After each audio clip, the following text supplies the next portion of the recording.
Karibu Kasako Media. Jeshi la Marekani limesema limefanya mashambulizi mapya kusini mwa Iran, likilenga maeneo ya makombora ya Iran pamoja na boti zilizokuwa zikijaribu kuweka mabomu ya majini.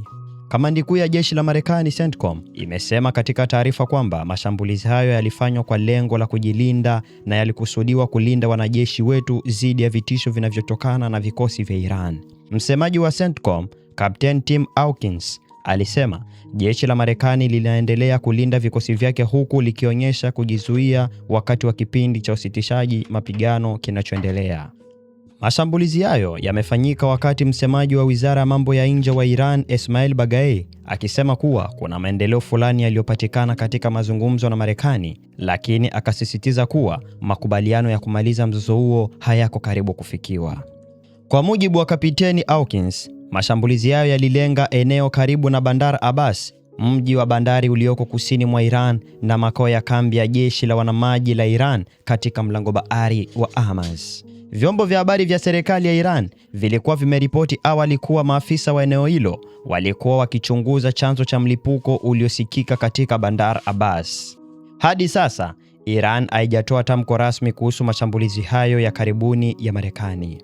Pia, haijafahamika ni hasara gani mashambulizi hayo yanaweza kuwa nayo kwa juhudi za kufikia makubaliano ya amani kati ya Washington na Tehran.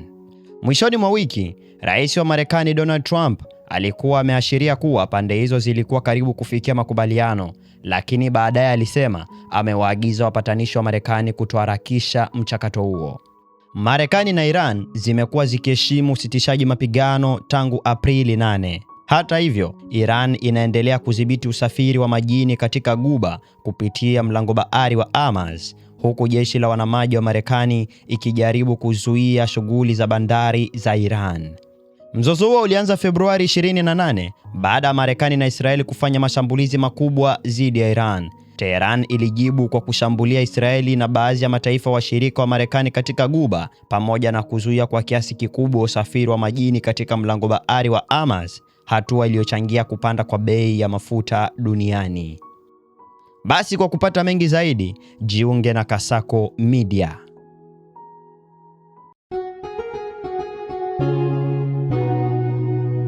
Kasako Media, tunaangazia maisha, tunaandika kesho.